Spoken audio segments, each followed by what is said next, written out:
Good evening all of you. स्वागत है आप सभी मित्रों का आज की इस मुलाकात में, चर्चा में। आपके इलेक्टिव पेपर के लिए अभी आपके पास मोटे मोटे तौर पर कुल 10 दिन का समय बचा हुआ है। खैर, इन 10 दिनों में भी आपको 2 पेपर देने भी हैं।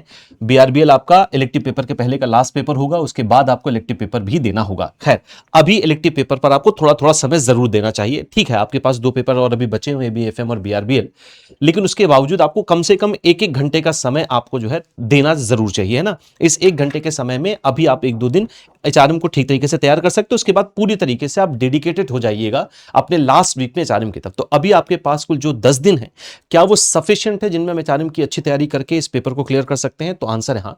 अभी आप 10 दिन में इस पेपर को तैयार करके ठीक से इस पेपर को निकाल सकते हैं अच्छे मार्क्स के साथ। अब क्या स्ट्रेटेजी होनी चाहिए, इन 10 दिनों का यूज कैसे होना चाहिए, हम इस पर ही आज चर्चा करने वाले हैं। ठीक है मित्रों,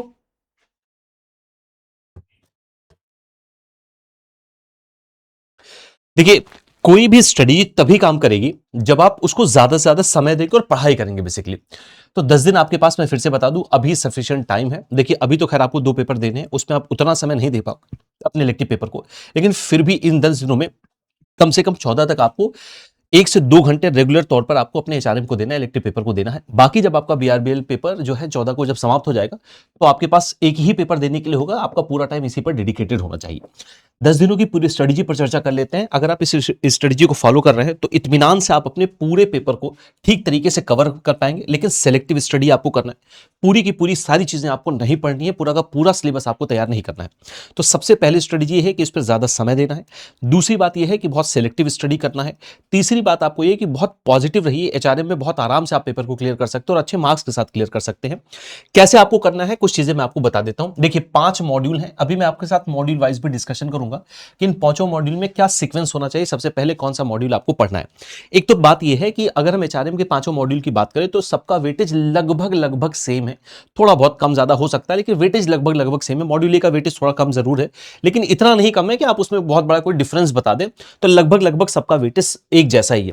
पहले आपको क्या करना है, कोशिश ये करिए कि रिवीजन करिए। रिवीजन करने का मतलब मैं क्या कहना चाह रहा हूं, देखिए, अब 10 दिन में आप अपना पूरा सिलेबस नहीं पढ़ सकते और ना ही पूरा सिलेबस पढ़ने की जरूरत है आपको। पॉइंटर नोट्स के साथ आप उसको रिवाइज करिए। अब सर, अगर हमारे पास पॉइंटर नोट्स ना हो तब क्या करें, तो आप पीडब्ल्यू जेआईबी सीआईबी वाला पर आइएगा।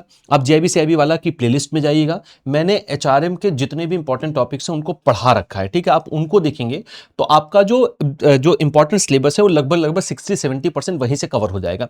इसके बाद आपको उम्मीद मैं कर रहा हूं कि काफी सारी चीजें क्लियर हो जाएंगी। अपनी बुक्स उठाइएगा, प्रीवियस ईयर क्वेश्चन को देखिएगा और वहां से पॉइंटर नोट्स अगर आपके पास हैं तो उनसे, अदरवाइज जो इंपॉर्टेंट है, रिपीटेड है, उन टॉपिक्स को पहले कवर कर लीजिएगा।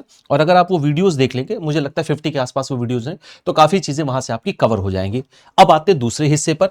पीवाईक्यू जरूर सॉल्व करिएगा, क्योंकि आईएबीएफ, अब चाहे वो जेआईबी का एग्जाम हो चाहे वो सीआईबी का एग्जाम हो, क्वेश्चंस बहुत रिपीट होते हैं। आई रिपीट, मैं खुद से ये बात को रिपीट कर रहा हूं कि क्वेश्चंस आपके बहुत ज्यादा रिपीट होते हैं, इसलिए पीवाईक्यू देखना बहुत जरूरी है। पीवाईक्यू का डिस्कशन भी मैं आपके साथ इसी चैनल पर करने वाला हूं, आप वहां से भी पीवाईक्यू देख सकते हैं। और बहुत सारे चैनल्स हैं जिनका एग्जाम आप हमारा चैनल जाएंगे, देखेंगे एग्जाम एनालिसिस, वहां से भी आपको पीवाईक्यूज पता चल जाएंगे। तो पीवाईक्यू बहुत इंपॉर्टेंट है। दूसरा है, एमसीक्यू पर लगातार आपको प्रैक्टिस करनी है इन 10 दिनों में, स्पेशली 14 के बाद तो आपको एमसीक्यू पर ज्यादा प्रैक्टिस करनी चाहिए।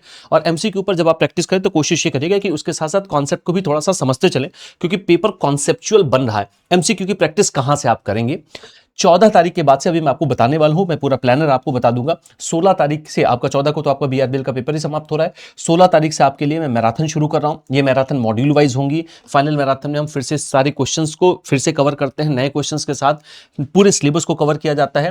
तो ये सारी मैराथन आपके लिए बेहद इंपॉर्टेंट होने वाली है। वहां से आपको एमसीक्यूज मिलने वाले हैं। इनके अलावा आपकी सबसे पहली जिम्मेदारी ये भी बन जाती है कि आप मॉक टेस्ट जरूर दीजिएगा। मॉक टेस्ट आप कहीं से भी परचेज कर सकते हैं। कम से कम अपने एग्जामिनेशन के पहले 7-8 मॉक टेस्ट आप जरूर दे दीजिएगा। मॉक टेस्ट बहुत ज्यादा इंपॉर्टेंट है। ये कुछ गोल्डन रूल्स हैं आपके लिए, जिनको आपको अपनी तैयारी के दौरान लगातार इसमें बने रहना है। आपको 60-70% क्वेश्चंस आपके repeated, concept based, case study based questions होते हैं। आपको कुल 50 नंबर लाने होते हैं। अगर आप सिंगल अटेम्प्ट में ही पेपर को क्लियर करना चाह रहे हैं और एक ही बार में सारे पेपर को दे रहे हैं तो 45 मार्क्स का लाभ भी आपको मिलता है। लेकिन कोशिश ये करिए कि आपका 50 या उससे ऊपर नंबर जरूर आ जाए। अगर आप इन 10 दिनों को, अभी हम एक एक दिन की स्टडी पर भी बात करेंगे, अगर आप इन 10 दिनों को ठीक तरीके से इस्तेमाल कर रहे हैं तो बहुत आराम से आप 60-65 मार्क्स ला सकते हैं। पिछली बार इससे पहले पहले भी एचआरएम का रिजल्ट पीडब्ल्यू का बहुत जबरदस्त रहा है। अब कैसे आपको क्या करना है, देखिए 5 मॉड्यूल आपको मिलने वाला है। डे 1 से आप शुरू करिएगा, 10 दिन हम मान के चल रहे हैं। आप अपना अभी जो पेपर आप तैयार कर रहे हैं, चूंकि 2 पेपर अभी आपके कंपलसरी पेपर में बचे हुए हैं, उन दोनों को भी आपको तैयार करना है, लेकिन आप कम से कम 1 से 2 घंटे आप इलेक्टिव पेपर को भी दीजिए। सबसे पहला जो आपको मॉड्यूल तैयार करना चाहिए, अब चूंकि 10 ही दिन है तो हमें उसमें बहुत सिलेक्टिव स्टडी करनी। सबसे पहला मॉड्यूल आपको एचआरएम में तैयार करना चाहिए मॉड्यूल सी, यानी जो डे 1 होगा उसमें आप मॉड्यूल सी पढ़ेंगे। क्या पूरा का पूरा मॉड्यूल पढ़ने की आवश्यकता है, तो आंसर है नहीं, पूरा का पूरा मॉड्यूल पढ़ने की जरूरत नहीं है। आप अपने पॉइंटर नोट से या जो रिपीटेड क्वेश्चंस हैं उनके माध्यम से आप इंपॉर्टेंट टॉपिक्स को निकाल सकते हैं। मैंने यूट्यूब पे पढ़ाया हुआ है, सारे पूरे सिलेबस को पढ़ाया हुआ है, जितने भी इंपॉर्टेंट कॉन्सेप्ट हैं उनसे भी देख सकते हैं। आपको रिवाइज करना है, यानी पूरा का पूरा मॉड्यूल सी आपको रिवाइज करने की कोशिश करनी है। अब फोकस करेंगे आप जो रिपीटेड टॉपिक्स है। कैसे ही रिपीटेड टॉपिक्स आपको मिलेंगे, पीवाईक्यू देखेंगे आप, पिछले साल का एग्जामिनेशन एनालिसिस, उसके पहले के एग्जाम एनालिसिस देखेंगे, आपको क्वेश्चंस रिपीटेड मिल जाएंगे। डे 2 में आते हैं। डे 2 में मॉड्यूल बी आपको तैयार करना है, यानी जो सीक्वेंस होगा मॉड्यूल का, सबसे पहले मॉड्यूल सी, फिर मॉड्यूल बी, और मॉड्यूल बी भी बिल्कुल वैसे ही तैयार करना है जैसे आप मॉड्यूल ए को तैयार कर रहे थे। देखिए किसी भी मैक्सिमम जो आपके यूनिट हैं वो मॉड्यूल ई में 6 यूनिट हैं, बाकी सारे मॉड्यूल में या तो 5 या तो 4 यूनिट हैं। तो यूनिट बहुत ज्यादा नहीं, हाँ यूनिट थोड़ी बड़ी बड़ी हैं। तो आप अगर चाहें, अगर आपके पास बुक है, तो अपने बीआरबीएल के पेपर के बाद में सच में अगर आपको बताऊं, और मैं ये मान के चल रहा हूं कि अगर आप सीरियस अपने एग्जामिनेशन को क्लियर करने के लिए, तो आप बैंक जाने के पहले कम से कम 2 घंटा निश्चित तौर पर पढ़ते होंगे, और पढ़ सकते, अगर नहीं पढ़े तो पढ़ सकते हैं आराम से। और बैंक से आने के बाद आप 4-5 घंटे आराम से दे सकते हैं, आराम से इतना समय दिया जा सकता है, 5-6 घंटे का टाइम दिया जा सकता है। अगर आप 5-6 घंटे रोज दे रहे हैं और एचआरएम में अगर थोड़ा सा और ज्यादा टाइम दे देंगे, तो आप यकीन मानिए आप ठीक से अपने सिलेबस को अभी भी कवर कर सकते हैं। तो मॉड्यूल बी आपको सेकेंड डे पर रखना है। थर्ड डे जो आपका होगा उसमें मॉड्यूल डी, यानी जो सीक्वेंस है वो सबसे पहले सी है, फिर बी है, और फिर मॉड्यूल डी आपको देखना है, उसको रिवाइज करना है पॉइंटर नोट्स के माध्यम से। फिर मॉड्यूल ए, और सबसे अंत में आपको मॉड्यूल ए देखना है। और कोशिश ये करनी है कि इनको 4 से 5 दिनों में, 5 दिनों में तैयार कर लीजिएगा। 10 दिन आपके पास है, 5 मॉड्यूल है, 5 दिन में आराम से आप इन 5 मॉड्यूल को तैयार कर सकते हैं। मैं बार बार आपको बता रहा हूं, कहीं कोई दिक्कत अगर आपको हो रही है तो मैं आपके साथ टेलीग्राम ग्रुप के माध्यम से जुड़ा हूं, उसमें भी आपको बता दूंगा कैसे आपको ऐड होना है। आप इसी चैनल के प्लेलिस्ट में जाएंगे, एचआरएम की पूरी प्लेलिस्ट पड़ी हुई, और एचआरएम का सिलेबस चेंज नहीं होता है। तो 2025 में मैंने जो प्लेलिस्ट बनाई थी आप उसको देखेंगे, वही पूरा सिलेबस है, उसमें कोई सिलेबस में ऐसा कोई चेंज नहीं आता है बहुत ज्यादा, ठीक है, बहुत माइनर सा चेंज होता है, और वो भी बहुत रेयर होता है। तो आप उससे अपना सिलेबस काफी हद तक तैयार कर सकते हैं। तो ये 5 दिन का आपका शेड्यूल हो गया है। अगर आप 5 दिन में इसको नहीं कंप्लीट कर पा रहे तो आप 6 दिन में कंप्लीट कर लीजिए, कोई दिक्कत वाली बात नहीं, और 6 दिन में कंप्लीट कर सकते हैं। और 6 दिन लग जाएंगे आपके, क्योंकि अभी आपका जैसा मैं बता रहा हूं कि 2 पेपर है। तो इस तरीके से आप अपने 5 मॉड्यूल तैयार करेंगे। अब आपका जो 6th डे है, उस दिन अगर आपका इन 5 दिनों में कोई नहीं मॉड्यूल तैयार हो पा रहा है, उस मॉड्यूल को आपको कवर कर लेना है। जो अगर कोई जैसे पेंडिंग टॉपिक्स निश्चित तौर पर बचेंगे, तो उन पेंडिंग टॉपिक्स को आपको कवर कर लेना, जितने भी पेंडिंग हैं भी टॉपिक्स, या जिनको आपने बात के लिए रखा हुआ था कि इसको बाद में पढ़ेंगे, वो टॉपिक आपको देख लेने हैं। और कहीं पर अगर कोई चीज छूट गई है तो उसको देख लीजिएगा। कोशिश ये करिएगा कि 6th डे में एक फुल लेंथ मॉक टेस्ट जरूर दे दीजिएगा। अगर मान लेते हैं आपके पास अभी सिलेबस ही नहीं कवर हो पाया है, आपका पूरा दिन जो 6th डे है आपका सिलेबस को ही कवर करने में जा रहा है, सिलेक्टिव स्टडी करेंगे तो भी इतना समय लग जाता है, तो आप 6ठे दिन कोई मॉक मत दीजिएगा, कोई दिक्कत नहीं है। लेकिन आपको मॉक 7th 8th और 9th डे जरूर देना है। तो मेरी आपको यह सलाह होगी कि पहले 4 से 5 से 6 दिन, पहले जो 5 से 6 दिन आपके पास हैं, उनमें सिलेबस को आप देखिए, सिलेबस से सेलेक्टिव स्टडी कीजिए, सिलेबस को रिवाइज करने की कोशिश करिएगा, उसको कवर करने की कोशिश करिएगा। देखिए अगर मैं ईमानदारी से कहूं तो मैं ये मान के चल रहा हूं कि आप में से जिनका भी एचआरएम है, उन्होंने कुछ तो एचआरएम पढ़ा होगा। और अगर कुछ भी एचआरएम नहीं पढ़ा है, जीरो पढ़ा है, तो भी आप इन 10 दिनों में रिवाइज कर सकते हैं। लेकिन उस केस में आपको फिर वो वीडियो जो मैंने आपको बताया प्लेलिस्ट में, उसको पूरा देखना होगा। और मैराथन निश्चित तौर पर आपको निश्चित तौर पर जुड़ना ही जुड़ना है मैराथन से। आप अभी भी ना पढ़ने के बावजूद भी अपने सिलेबस को ठीक ठीक कवर कर सकते हैं। तो 7th 8th और 9th डे आपको क्या करना है, कम से कम 5 से 6 4 से 5 फुल लेंथ मॉक टेस्ट आपको दे देने हैं। मॉक टेस्ट आपको कहां से मिलेंगे, देखिए मैं ये नहीं कह रहा हूं कि मॉक टेस्ट आप यहीं से पढ़ें, मेरा उद्देश्य है आपको कहीं से भी पेपर को क्लियर करा देना। आप पेपर क्लियर करिए, पीडब्ल्यू भी आपको मॉक टेस्ट अवेलेबल कराता है, बाकी बहुत सारे संस्थान हैं, आप कहीं से भी मॉक टेस्ट ले लीजिए। लेकिन कोशिश आपको यह करना है कि अपने एग्जामिनेशन के पहले 7th 8th और 9th डे, यानी इन 3 दिनों में कम से कम रोज 2-2 मॉक देंगे, तो आराम से 6 मॉक आप कर सकते हैं अपने एग्जामिनेशन के दिन के पहले पहले। ये आपका हो गया 9th डे तक का शेड्यूल। जो आपका आखिरी दिन होगा प्रिपरेशन का, आखिरी दिन में केवल आप एक अटेम्प्ट ही करें मॉक टेस्ट का, मतलब एक सिंगल मॉक टेस्ट दे। इस दौरान आपको बहुत सारी चीजें, जब आप मॉक टेस्ट देंगे तो कई सारे आपको वीक एरियाज पता चलेंगे, नए रिपीटेड टॉपिक्स आपको पता चलेंगे जब आप मॉक देंगे। उनमें देखिए क्या आपसे रिपीटेड टॉपिक है जो लगातार पूछा जा रहा है लेकिन अभी तक आपसे छूट गया, अभी आप उसको नहीं पढ़ पाए। तो जो 10वां दिन होगा आपके लिए, जो 10th डे होगा, उस दिन आपको यही करना है कि मॉक के दौरान अगर आपको कोई ऐसी चीज पता चली है जो रिपीट हो रहा है लगातार और आपने अभी तक उसको कवर नहीं किया है, तो उसे कवर कर लीजिएगा। कोई चीज अगर आपको छूटी हुई लग रही है उसे कवर कर लीजिएगा, और एक मॉक टेस्ट जरूर देखिएगा। तो attempt one final mock test to assess your overall readiness, आपको इसे पता चल जाएगा, एक फाइनल टच आप देंगे।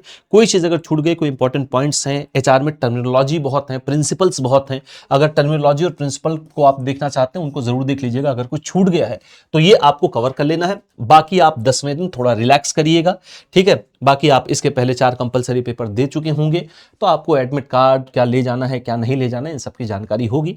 आप पहले से इन सारी चीजों को तैयार रखिएगा। एग्जाम वाले दिन आप पढ़ के जा रहे हैं, देखिए नेगेटिव होने से कोई चीज बनती नहीं बल्कि बिगड़ जाती है, और नेगेटिव कोई आपको रिजल्ट नहीं दे सकता है। नेगेटिव माइंडसेट कभी कोई रिजल्ट नहीं देगा, जो आपके पास है वो भी चीजें खराब हो सकती हैं। इसलिए पॉजिटिव माइंडसेट के साथ जाइए। अगर आप पढ़कर जा रहे हैं ठीक से, आपने देखिए हमारे हाथ में क्या है, हमारे हाथ में ईमानदार प्रयास है।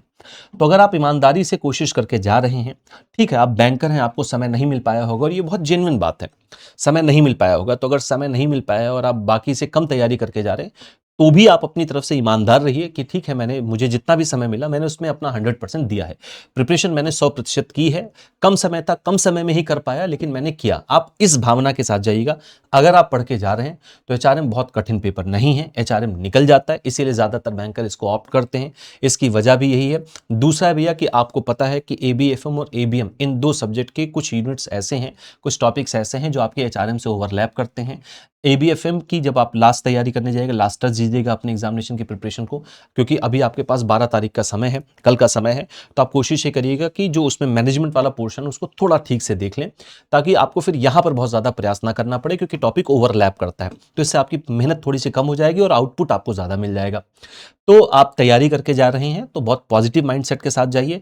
बस जितना बचा हुआ दिन है उसका पूरी तरीके से इस्तेमाल करिए, पूरा यूज करिए उसे ईमानदारी से। बाकी कोई आपको परेशान होने की जरूरत नहीं। तो पॉजिटिव रहिएगा, कॉन्फिडेंट रहिएगा, कोई ऐसी दिक्कत वाली बात नहीं है। इनके अलावा आप 4 पेपर दे चुके हैं, कोशिश ये करिएगा भैया कि एग्जामिनेशन थोड़ा समय से पहले निकले, ताकि जो लास्ट मिनट पे ये जो समस्याएं कई बार आ जाती हैं, ट्रैफिक है या कोई और दिक्कत है, इन सब प्रॉब्लम में आप ना फंसे। बहुत शांत दिमाग के साथ, बहुत कूल माइंडसेट के साथ आप एग्जामिनेशन हॉल तक पहुंचे। और जिनका पेपर 2nd और 3rd शिफ्ट में, ये 10वें दिन एग्जामिनेशन के दिन की बात मैं कर रहा हूं, जिनका 2nd और 3rd शिफ्ट में एग्जामिनेशन है, वो फर्स्ट शिफ्ट की एनालिसिस के लिए जरूर जुड़े। क्योंकि आईएबीएफ के दोनों ही पेपर में, जेआईबी में भी और सीआईबी में भी, फर्स्ट शिफ्ट के पेपर 2nd शिफ्ट और 3rd शिफ्ट में, 2nd शिफ्ट का क्वेश्चन 3rd शिफ्ट में रिपीट होता है। उस दिन के क्वेश्चंस भी बहुत सारे रिपीट होते हैं। तो आपको एक तो क्वेश्चंस मिल जाएंगे, रिपीट होने की संभावना में आप पहले से तैयार होंगे। पेपर का क्या डिफिकल्टी लेवल है ये आपको पता चल जाएगा। इसलिए भैया 2nd और 3rd शिफ्ट का जो भी हमारे पास बैंकर मित्र हैं, वो फर्स्ट शिफ्ट का एग्जाम एनालिसिस जरूर देखिएगा। मैं फिर से सारी चीजों को समराइज कर दे रहा हूं कि पूरा का पूरा सिलेबस मत देखिएगा, रिपीटेड टॉपिक पर सबसे पहले आपको फोकस करना है। रिवाइज, आप जो ये सिलेक्टिव स्टडी करेंगे, एक दिन में एक मॉड्यूल खत्म कर रहे हैं, वो रिवीजन के तौर पर आप देखेंगे। जैसा रिवीजन किया जाता है वैसे देखेंगे, वैसे ही आपको ये तैयार करना है। सबसे जरूरी अब इन सारी चीजों में जो सबसे इंपॉर्टेंट हो जाता है इस 10 दिनों में, वो है आपका लगातार एमसीक्यू और मॉक टेस्ट देना। मॉक बेहद बेहद बेहद जरूरी है। इसलिए ये इंश्योर करिए कि एग्जामिनेशन में जाने के पहले पहले, यानी 21 के पहले पहले, आप कम से कम 5, 6, 7 मॉक तो दे ही चुके। कम से कम 5 मॉक तो आपने दिया ही दिया हो, इतना मॉक आपको दे देना है निश्चित तौर, ये बहुत जरूरी है। अब आपके एग्जामिनेशन की तैयारी को मैं और बेहतर करने के लिए, ये जो आपके साथ में मैराथन का डिस्कशन करने वाला हूं भैया, ये सच में आपके एग्जामिनेशन में आपको बहुत मदद देने वाला है। आप जो पीडब्ल्यू के पुराने विद्यार्थी रहे हैं, जिन्होंने सीआईबी क्लियर किया है, आप उनसे बात करिए। अगर आपके आसपास वो मिल रहे हैं आपको, तो आप उनसे बात करिए, आप उनसे पूछिए कि मैराथन आपको, उनको कितनी मदद इसने की है। तो ये मैराथन सच में आपके लिए बहुत बेहतर सिद्ध होने वाले हैं। इसीलिए इस मैराथन को अब आपको जरूर जुड़ना है। इस मैराथन में यही रीजन है कि मैं 16 तारीख से ही आपकी मैराथन की शुरुआत कर दे रहा हूं। 14 को तो आपका पेपर ही है, 15 में आप अपना मॉड्यूल सी पहले आपको कवर करना चाह रहे हैं, मॉड्यूल सी पढ़िए। 16 तारीख को मैराथन से जुड़िए। 16 से 20 लगातार आपकी मैराथन चलने वाली है। 16 से लेकर 19 तक, 16, 17, 18, 19, इन 4 दिनों में हम मॉड्यूल वाइज मैराथन करेंगे। Module A B, B C, CD, DE, इस तरीके से चारों मॉड्यूल कवर होने वाले हैं। 20 तारीख को आपका फाइनल मैराथन होगा। नए क्वेश्चंस, नए केस स्टडी के साथ, उतने क्वेश्चंस के साथ हम फाइनल मैराथन में जुड़ेंगे जो आपके एक्चुअल एग्जाम में पूछे जाते हैं। ये मैराथन 16 से लेके 20 तक आपके साथ चलने वाली है। सारी मैराथन क्लासेस आपके साथ चलेंगी PW, GIB, CIB वाला इसी ऑफिशियल यूट्यूब चैनल पर। ये मैराथन आपके लिए एक्सट्रीमली इंपॉर्टेंट है। सिलेबस को आप MCQ के थ्रू पूरा कवर करेंगे, ये मैं आपसे वायदा कर रहा हूं। मैं पूरा का पूरा सिलेबस कवर कराऊंगा, इसलिए भी बहुत इंपॉर्टेंट है। MCQ की प्रैक्टिस इससे आपकी होगी और जितने भी कॉन्सेप्ट हैं, ये जितने भी क्वेश्चंस आपको दिखेंगे वो बहुत स्टैंडर्ड क्वेश्चंस होंगे। तो उससे कॉन्सेप्ट क्लियरिटी, MCQ पर प्रैक्टिस और एक तरीका का बेहतरीन मॉक होगा आपके लिए। वो जो है MCQ का जो मैराथन है, बहुत इत्मीनान से इसको देखिएगा, बेहद इंपॉर्टेंट है। PW, GIB, CIB वाला पर मिलेगा। अब इनकी टाइमिंग क्या होगी, मैं बहुत जल्दी आपके साथ उसका कैलेंडर भी शेयर कर दूंगा। मैं कैलेंडर इस चैनल पर भी शेयर करूंगा। आप में से जो टेलीग्राम पर जुड़े हुए हैं, टेलीग्राम पर मैं सारी इंफॉर्मेशन देता हूं, आपके सवाल के जवाब वहां पर देता रहता हूं, आपसे बातचीत होती रहती है। इसलिए टेलीग्राम बहुत इंपॉर्टेंट ग्रुप है आपके लिए, आप उससे जुड़ जाइए, वहां पर भी इस कैलेंडर शेयर किया जाएगा। अब आप टेलीग्राम पर कैसे मुझसे जुड़ेंगे, इनके अलावा PW ऐप को भी आप क्या करिए, डाउनलोड कर लीजिए, क्योंकि जितनी भी मैराथन क्लासेस मैं आपके साथ डिस्कस करूंगा वो सब के सब आपको नोट्स के तौर पर भी मिलेंगे। वो PW ऐप से ही मिलते हैं। PW ऐप डाउनलोड कर लीजिए अभी, मोबाइल नंबर से लॉगिन करके सिलेक्ट योर गोल में जाइए, CACS बैंकिंग में आएंगे, अपनी कैटेगरी GIB, CIB कलेक्ट करेंगे और यहाँ पर इस तरीके से आपको एक बैच दिखाई देगा, CIB MCQ जून 2026 का बैच। ये फ्री बैच होगा, इसमें आपको इनरोल कर लेना है खुद को इस तरीके से। इसके लिए कोई फीस आपको नहीं पे करनी है और यहीं पर सारे नोट्स आपको मिल जाएंगे। अब ये वो टेलीग्राम ग्रुप का QR कोड है जिससे आपको जुड़ना है। QR कोड को स्कैन कर लीजिए, आप इससे जुड़ सकते हैं। सारी चीज़ें मैं यहीं से शेयर करता हूं, या अगर स्कैन करने में कोई दिक्कत आ रही है तो सिंपली आप टेलीग्राम पर जाएं, सर्च करें आशीष सर GIB, CIB एग्जाम्स। आप इस माध्यम से भी मेरे ग्रुप से जुड़ सकते हैं, वहां पर सारे सवालों का जवाब आपको मिलेगा। तो ये जो 10 दिन की स्ट्रेटजी मैंने आपको बताई है, अगर आप ऐसे अपनी तैयारी को कर रहे हैं, पहले 5 दिन रिवाइज करिए, देखिए सिलेबस को पढ़िए और फिर उसके बाद मॉक MCQs दीजिए। 10 दिन की स्ट्रेटजी मैंने डेज वाइज आपके साथ डिस्कस किया है। इस वीडियो को एक बार फिर से देख लीजिएगा इत्मीनान से, बहुत सारी चीज़ें आपको, बहुत सारी हेल्प आपको इस वीडियो से ज़रूर मिल जाएगी। और मैराथन में आपको निश्चित तौर पर जुड़ना है। 16 जून से वो मैराथन क्लासेस आपके लिए शुरू हो रही है। टाइमिंग में बहुत जल्दी आपके साथ शेयर करने वाला हूँ। मेरी तरफ से बहुत सारी शुभकामनाएं आपके लिए, बचे हुए कंपलसरी पेपर के लिए और आपके इलेक्टिव पेपर के लिए। HRM पर आज हम लोगों ने पूरी बातचीत की, तो बहुत सारी शुभकामनाएं। Thanks a lot.